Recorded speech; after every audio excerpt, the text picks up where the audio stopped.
Mas glória a Deus. Evangelho de Lucas, eu quero pedir para que você abra, por favor. Eu vou procurar ser um pouco breve, que nós temos algumas coisas a estar fazendo nessa noite. Evangelho de Lucas, no capítulo de número 2.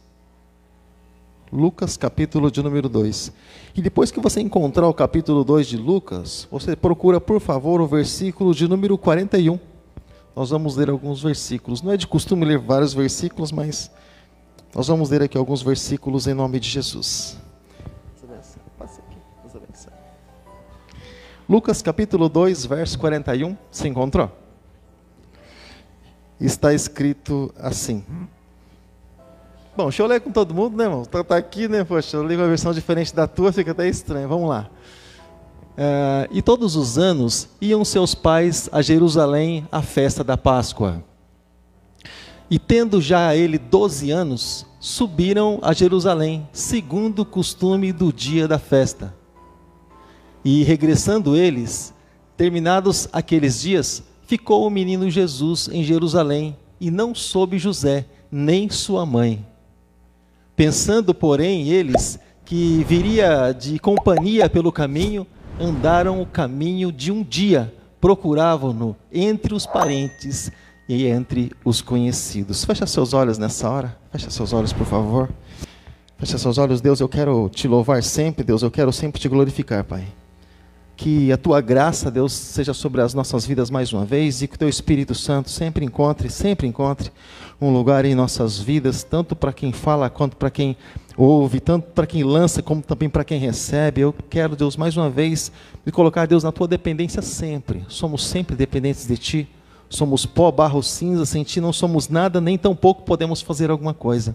Então nos lançamos mais uma vez nos teus braços, nas tuas mãos, em nome de Jesus. Sustenta na concha das tuas mãos, Deus, diante do teu poder. Amém. E graças a Deus. Irmãos, hoje é uma data assim bem legal para a gente estar comemorando, né? Hoje é uma data assim bem, assim, que envolve o mundo inteiro praticamente, né? E eu sempre comento, entra muito na questão comércio, né? Mas nós procuramos essas oportunidades para nos aproximar das pessoas, né? Para mostrar, nós chamamos assim de uma oportunidade que nós temos mais uma vez de dizer para as pessoas que estão do nosso lado que nós amamos. Seja aniversário, seja dia dos pais, seja dia das mães, aproveitando essas brechas, né? Para mostrar que essas pessoas são importantes para nós. Olha quantas pessoas estão aí do seu lado e são todas importantes para vocês. Aqui, as que não fazem parte da família de sangue, né, ali que nasceram debaixo do mesmo teto, fazem parte da família espiritual e também te amam com certeza, também se preocupam com você, também oram por você e também querem o seu bem.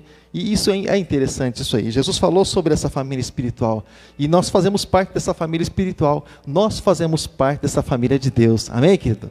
Fala assim comigo: eu faço parte da família de Deus. Tudo isso por causa de Jesus Cristo, irmãos. Tudo isso por causa de um plano e tudo isso por causa de um propósito do Senhor.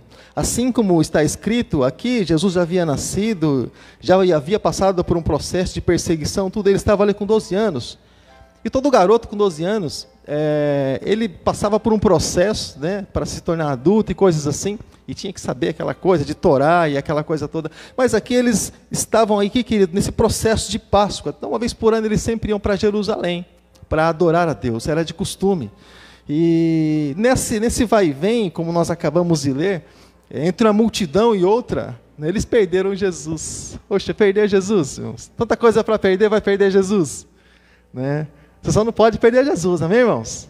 Você pode perder um monte de coisa na tua casa, mas não perde Jesus não. Carrega Jesus com você, guarda Jesus no coração, porque você vai precisar dele, né?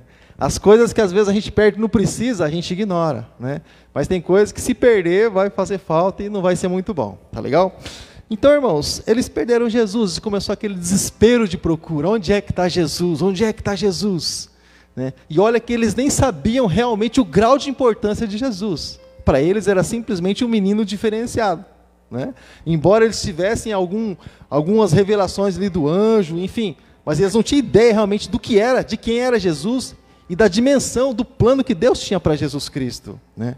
E aí foi, querido, depois encontraram Jesus, estava discutindo lá com os mestres na sinagoga e ficaram todos impressionados com a sabedoria de Jesus com aquela idade só, já ensinando os mestres da lei, os doutores da lei, eles não tinham ideia de como que isso tinha acontecido, né? Não é filho de José, não é filho do carpinteiro, não é filho de Maria, não estão entre nós aqui as suas irmãs, seus irmãos, mas de onde é que vem tanta sabedoria assim, tanto poder, tanta autoridade? Como é que funciona tudo isso?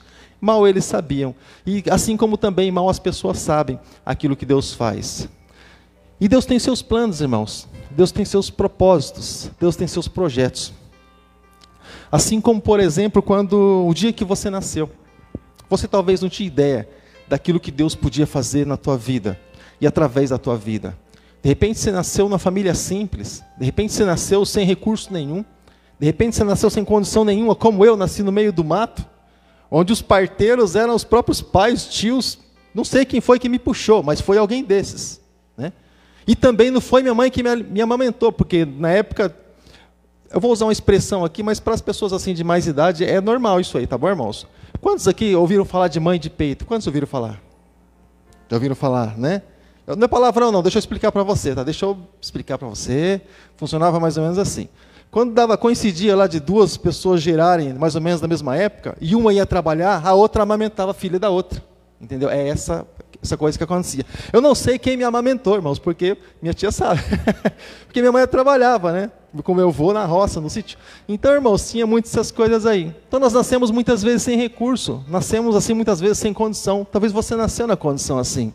Talvez você nasceu sem, talvez, uma expectativa, sem poder projetar alguma coisa. Porque assim, quando muitas vezes estamos em alguma situação, nós conseguimos projetar. A gente tem um ânimo para projetar alguma coisa para o futuro, né? Mas quando a pessoa às vezes olha para baixo, a pessoa fala assim, projetar o quê para quê? Para chegar onde? Como? Né? Então talvez você não projetou nada para o futuro. Mas eu quero dizer, irmãos, que ainda que teu pai, talvez aqui na terra, não tenha projetado nada para você para o futuro, talvez tua mãe não, pela dificuldade do lugar onde você nasceu. Mas eu quero dizer que muito além do que um projeto da terra, você faz parte do projeto de Deus. Deus projetou a tua vida lá do céu, querido. E Deus, irmãos, Ele não fica fazendo curva nos montes. A Bíblia diz que Deus é aquele que faz um caminho reto no deserto, para que nós venhamos realmente a chegar do outro lado com um objetivo, com um propósito. E quando a gente vai crescendo, vai se formando, irmãos, há um cuidado sobre nós. Há um cuidado do pai, claro, mas um cuidado assim, um carinho muito maior pela mãe, da mãe nós, né? Aquela mulher que muitas vezes está ali mais do nosso lado do que o nosso próprio pai, né? Que carregou nós 9 meses na barriga, né, irmãos? 9 meses, carregando aquele peso, né? E como se não bastasse carregar aquele peso, irmãos, tem época que o peso ainda começa a chutar ainda, irmãos. Chuta para lá, chuta para cá. Foi assim lá também ou não? Seus irmãos, você, seu irmão, foi assim também, né? Então, eu lembro que a Ana Paula, quando ela começava a chutar, o Paulo Vitor começava a chutar, irmãos, de conversar, fazer um carinho e falar, chuta mais devagar, aquele chutão que dava, né? E a gente conversava assim. E assim, irmãos, aí depois desse tempo todo, tem o processo, irmãos, de nascimento, irmãos. Eu fiz uma coisa muito cruel com a minha esposa, irmãos. Depois eu pedi perdão, assim, mas eu fiz uma coisa muito cruel com a minha esposa. Quando ela engravidou, eu fiquei tão feliz, que eu fui numa loja, porque a gente não podia ter filhos, né? De repente, né, engravido, falei, poxa, né, que presentão. Eu fui na loja, num sebo, quanto sabe que é sebo? Sebo não é aquele negócio encebado também não, irmãos, todo sujo. Sebo é a loja de antiguidade, livros antigos, acervo, assim, coisas assim. Pessoal, não sei porquê, mas o nome daquilo é sebo. Então, eu fui num sebo, irmãos, encontrei uma fita, na época, fita de vídeo, que tinha um parto, irmãos, fala essas coisas assim de ciência e tal, e tinha um parto, irmãos, assim, desde a gravidez, os últimos meses de gravidez, um parto normal, assim, mostrando tudo. Eu fiquei contente, eu falei, vou dar para minha esposa. E eu dei para ela, ela falou, ai meu Deus do céu, e agora? Porque ela viu a fita, ela viu como era. E ela falou para o médico, eu não quero normal não, eu quero cesárea. E aí ela partiu para isso, eu assustei ela, o carinho foi demais. Mas, ou seja, e lá, irmãos, na hora do parto, muitas vezes arrisca a própria vida. Sabe por causa de quem? Por causa de nós. Né? Por causa de nós. E depois, irmãos, de arriscar a própria vida e aquela coisa toda, e tem que cuidar, e é uma coisa assim, sem explicação, porque eu tive uma certa dificuldade, irmãos, a respeito, na primeira gravidez, do primeiro nascimento, foi assim. Eu saí da história, né? Porque era eu e minha esposa, só love, glória a Deus, e pronto, nós dois só, né? Só nós dois. E aí quando entrou mais alguém na história, irmãos, aí complicou. Porque eu fiquei de lado. Quantos dos homens já se sentiram assim, de lado? Quando nasceu, de lado, né? Falei, puxa, agora que eu, né? Como é que faz? E tudo era minha filha, e eu lá de canto. Falei, puxa, onde é que eu entro nisso daí, né? Como é que eu faço para entrar nisso daí? Aí eu comecei a fazer parte, irmãos, assim também, de começar a cuidar da minha filha. E aí minha esposa começou a chegar perto de mim. Falei, então esse é o caminho. Aí a gente começou a se entrosar de novo. Mas, irmãos, ou seja, ela acaba deixando alguém que ama, que casou, irmãos, meio que à margem para estar cuidando do filho. E olha só, e muitos casais acabam se enroscando nisso, sabe por quê? Porque acabam tendo dificuldade. Como quem diz assim, eu era exclusivo e agora parece que eu fui descartado, mas na verdade não é assim. Ela está cuidando de alguém, irmãos, que é totalmente dependente. E ela precisa realmente dar esse carinho, esse acompanhamento todo. É automático, né? E, então o amor ali, ele não é que é dividido, mas ele é bem melhor assim distribuído. Então, irmãos, a gente vive, a gente nasce, a gente aprende a andar, a gente aprende a falar, a gente aprende um monte de coisas aí na vida. E quando muitas vezes a gente acha que a gente aprendeu tudo, é porque a gente ainda não sabe nada. A gente chega naquela idade, irmãos, da adolescência. Alguns chamam de aborrecência, né? Mas é adolescência. E, irmãos, quando a gente acha assim que a gente é o pessoal, eu vou falar assim porque eu sou caipira e sou do Paraná, né? O pessoal falava assim, o rei da cocada preta, acho que tem um rei na barriga. Aquela coisa do pessoal lá falava assim, por aquele cara que sabe tudo, né? Acho que está no centro de tudo, né? O mundo gira em torno dele. Chega uma época da nossa vida, a gente age desse jeito. Nós estamos com a razão e todas as pessoas têm que concordar conosco. Você já foi assim, irmãos? Ou foi só eu? Quem já foi assim? Levantando o dedinho só, né? Levanta a mão, rapaz. Levantando o dedinho, está acima, levantando o dedinho só. Levanta a mão, vai que nem eu, levanta a mão, rapaz. Coisa que é essa? Não precisa ter vergonha, não, isso é coisa do passado. Isso já ficou para trás. Então, irmãos, olha só, e aí, irmãos, a gente acha que né? Aí quando a gente começa a se tornar assim jovem, a gente começa a entender um pouquinho mais as coisas, de que os pais realmente tinham a razão. E esse ciclo, irmãos, não para, sabe? Os adolescentes sempre erram, os jovens sempre erram, mas os pais sempre orientam. Mas eles nunca aprendem. Quando eles estão lá na maturidade, e eles instruem os filhos deles também, os filhos deles erram na mesma coisa, da mesma forma. A gente lembra de uma canção que diz assim, geração vai, geração vem, e a terra permanece para sempre. Ou seja, é um ciclo, irmãos. As coisas vão acontecendo e, sabe, não vai aquela música toda. Depois o Leandro faz um solo lá. Então, irmãos, sabe, é uma coisa assim tão interessante nas nossas vidas, irmãos. E com Jesus, os pais dele ficaram assustados. Mas não foi algo assim, irmãos, da carne, irmãos. Foi algo realmente do Espírito, porque conforme ele crescia na estatura, ele crescia também em sabedoria, conhecimento, graça sobre a vida dele. E as pessoas se espantavam. De onde vem tanta autoridade, que ele fala diferente dos escribas, dos fariseus. De onde vem tanta autoridade assim? Mas os escribas também falavam com autoridades, os religiosos também. Mas é que Jesus falava, irmãos, e Jesus vivia aquilo que ele falava, e Deus honrava a vida de Jesus Cristo. Amém, irmãos? É por isso que é legal assim a gente poder estar em comunhão com Deus, porque Deus, irmãos, Ele vai honrar as nossas vidas. Assim, querido, como a voz de Deus, ela ressoou para todas as pessoas, e Deus disse por 3 vezes nos evangelhos, esse é o meu filho amado, em quem eu tenho prazer, assim também você pode acreditar. Se você estiver alinhado com aquilo que Deus tem para a tua vida, Deus, Ele tem prazer na tua vida. Amém, irmãos? Você acredita nisso? Coloca a mão sobre a tua cabeça e fala assim comigo, Deus tem prazer na minha vida. Claro que tem, irmãos, Ele te fez, Ele te criou, Ele te formou, Ele te deu uma forma, né? E muitos falam assim, mas eu tenho esse jeitinho aqui, sabe, eu sei que a gente quase que nunca está contente com nada do jeito que a gente foi feito, irmãos, eu sei disso, né? A gente estica aqui, puxa ali, né? Vai passando o tempo, né? Encolhe uma coisa, estica outra, aquela coisa toda, né, irmãos? E uns enrolam o cabelo, outros esticam, outros faz isso, outros faz aquilo. Uns altinhos, outros baixinhos, mas a gente quase que nunca está conformado com aquilo, né? Não é que a gente não está conformado, irmãos, é que a gente está tão cansado às vezes de ver uma imagem, mesma coisa não muda, né? A gente quer ver uma coisa diferente, não? Às vezes não é nem inconformismo, né? Deixa eu ver um negócio diferente cada vez que eu olho no espelho. Mas eu louvo a Deus, querido, louvo a Deus pelo alto, pelo baixo, pelo magrinho, pelo gordinho, pelo branco, pelo amarelo, pelo azul, pelo negro, pelo ruivo, por todas as pessoas, eu louvo a Deus. E eu louvo muito mais ainda a Deus, porque Ele nos fez diferente. E quando Deus nos faz diferente, Ele nos dá a oportunidade de amar. Porque eu não tenho sacrifício nenhum, irmãos, nem esforço nenhum quando eu olho para alguém igual a mim. Embora tem uns caras aí que parecem comigo, irmãos. Eu tenho um irmão que parece comigo. Várias vezes já mexeram com o meu irmão achando que era eu. Já achando que era eu. Tem um cidadão que me confundia com o Marcos até esses dias atrás lá na empresa. Ele me chamava de Marquinho. Eu não ligava muito não. Mas eu não falei, eu não sou Marquinho, eu sou Paulinho. Ah, mas você não é Marquinho. Eu falei, não, mas eu chamo você faz tanto tempo desse nome. Eu falei, eu sei, é que o nome importa, mas só estou te lembrando. Eu não sou esse que você está pensando. Então tem tanta gente que parece com tanta gente e é fácil a gente gostar de pessoas que se parecem conosco. O difícil e oportunidade que Deus nos dá de amar é exatamente de pessoas que são diferentes. E nós sabemos, irmãos, que as pessoas são diferentes, muitas vezes não é porque elas querem ser diferentes, é porque Deus fez elas diferentes. E o objetivo, o desafio nosso é amar elas do jeito que elas são. Amém? Quantos estão dispostos a aceitar esse desafio? Irmãos, é um malabarismo muitas vezes, né, irmãos? Oh, Deus amado, que dificuldade, Senhor, me dá um dom especial aí, me dá uma graça, dê uma unção aqui, Deus, para poder aceitar a pessoa e receber do jeito que ela é. Nós somos assim, irmãos, nós somos assim. Nós nascemos de um ventre, nós somos gerados exatamente dessa forma.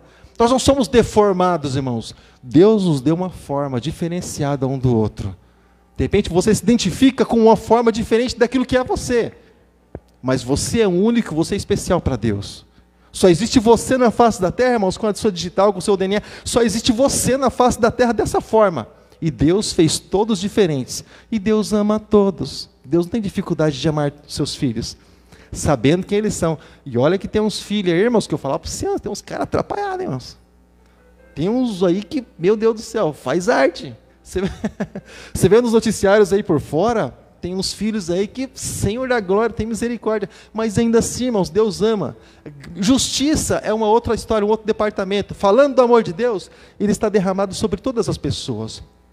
Por mais que esse filho, irmãos, um dia, por mais que ele faça tantas coisas ruins, lá um dia ele entrega a vida para Jesus, haja tempo para isso, Deus vai receber da mesma forma. Assim como recebeu a mim e assim como recebeu a você. Esse é o tamanho do coração de Deus, que eu entendo, mas ele é muito mais extenso do que isso, irmãos. Ninguém pode compreender esse amor. Ninguém. Assim como, por exemplo, irmãos, o amor de uma mãe. Ninguém pode compreender. E eu até estava conversando um tempo atrás a respeito disso, e alguém dizendo assim, a minha mãe é boba, fica defendendo o menino e tal, e enquanto a conversa está por lá, deixa acontecer, né? Aí a conversa chegou até mim. A pessoa às vezes não se conforma em falar, ela quer ouvir tua opinião, né? O que você acha? Eu falei, olha, se eu for traduzir um amor de mãe, eu falei, eu nunca fui mãe, também nem pretendo, né? Minha mulher já foi. Mas enfim, se eu for definir um amor de mãe, eu definiria como misericórdia e como graça. Porque ela muitas vezes sabe que o filho não está certo. Merece às vezes a punição ali, por aquilo que fez, pagar o preço. Mas ela é mãe, o coração vai junto. Ninguém consegue entender. Deus, ele faz uma comparação, irmãos, que, bom, não sei quantas pessoas assistiram a escola bíblica hoje, mas quando ele diz lá no livro do profeta Isaías, ele usa o amor de uma mãe, depois ele fala do amor dele. Ou seja, você vê que a coisa não é coisa assim fraca, tem uma ligação muito grande. Ele diz assim, ainda que uma mãe desampare, ou seja, ainda que aconteça, porque não é comum, não é normal. Ela dá vida pelo filho, irmãos. É vida por vida, já desde o nascimento. Mas ele disse, ainda que isso aconteça, eu não vou desamparar vocês, eu não vou deixar vocês. Eu vou estar com vocês. Sabe, querido, isso é o tamanho do amor de Deus. Nunca nos desamparou e nunca vai nos desamparar. Talvez sua mãe seja uma pessoa bem simples, como era a minha. Se preocupa não, 8h30 eu termino, é meu limite máximo. Eu vou contar um pouquinho da minha história. Talvez sua mãe seja uma mãe talvez tão simples como foi a minha. Nós viemos aqui para Sorocaba, minha mãe foi pai e mãe praticamente, e tudo que nós temos hoje foi conquista assim, dos braços e da sabedoria que Deus deu para minha mãe. Ela não frequentou nenhuma universidade, não fez administração, mas pensa na mulher segura. Ela não fazia nada assim sem pensar, sentava, projetava, não é, vamos ver se é isso mesmo, e aí ela fazia se as coisas fossem certas. Nós viemos lá do sítio do sertão do Paraná e viemos aqui para Sorocaba, irmãos. Ela educou 4 filhos, nenhum deles se perdeu. Educou da maneira dela, como ela achava ser o melhor, e nós aprendemos com isso, né? Mas nenhum deles se perdeu. Eu louvo a Deus por isso. Todos estão encaminhados, todos estão casados, têm suas famílias, sabe? E quando eu achei assim uma coisa assim bem legal assim a respeito da minha mãe, irmãos, que embora sendo ela uma mãe, né, ela sempre respeitou a nossa liberdade. Sempre respeitou a respeito da nossa liberdade, da nossa crença, sempre respeitou. O dia que eu entreguei a vida para Jesus, os meus irmãos todos, nossa, dá para você imaginar, né? Só que a minha mãe, irmãos, ela disse para mim, irmãos, se você acredita que isso é o melhor para você, vai e faz. Começa a seguir, então, o importante é você estar com Deus. Mesmo não sendo a crença dela, mesmo sendo diferente daquilo que ela me ensinou. Ela disse, o importante é você estar caminhando com Deus, você não está no mundo aí fora.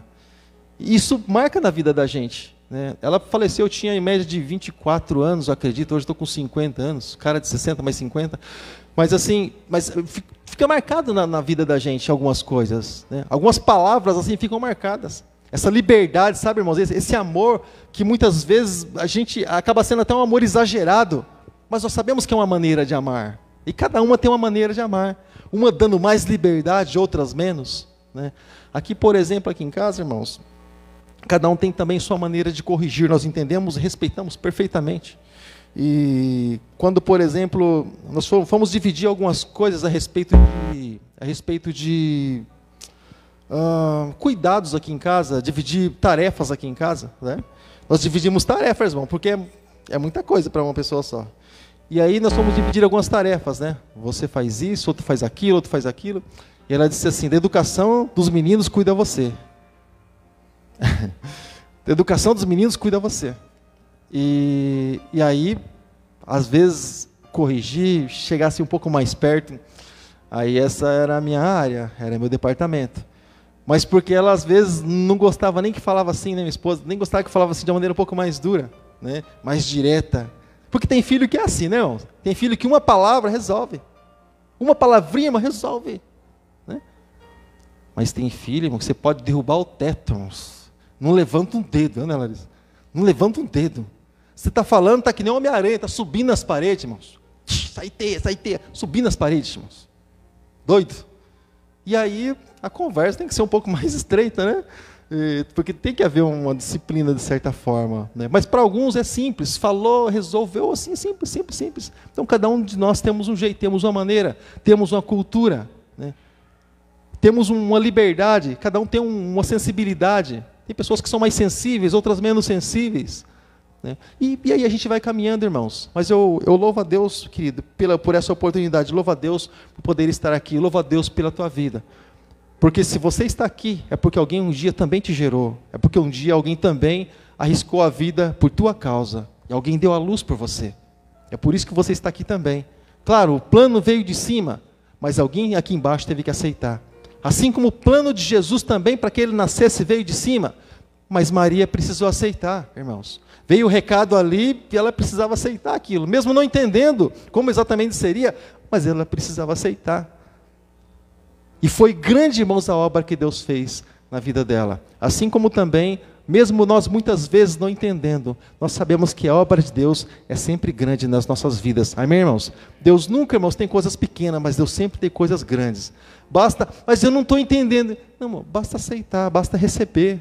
Basta continuar na presença, irmãos. Com o tempo as coisas vão se desenrolando, de repente você vai entender lá na frente. Mas o mais importante do que entender realmente é viver o plano e o propósito dele para cada um de nós. Glória a Deus.